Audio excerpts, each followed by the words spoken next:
Wir sind schlafen gegangen.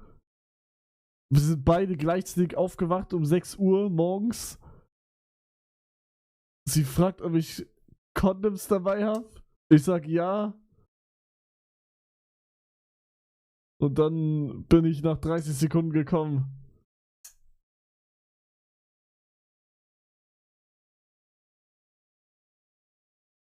Macher. Speedrun.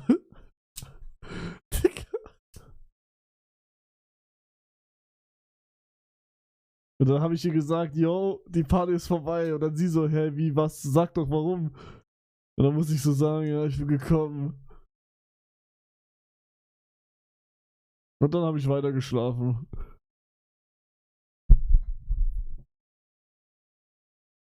Und davor Döner mit Knoblauch reingefetzt.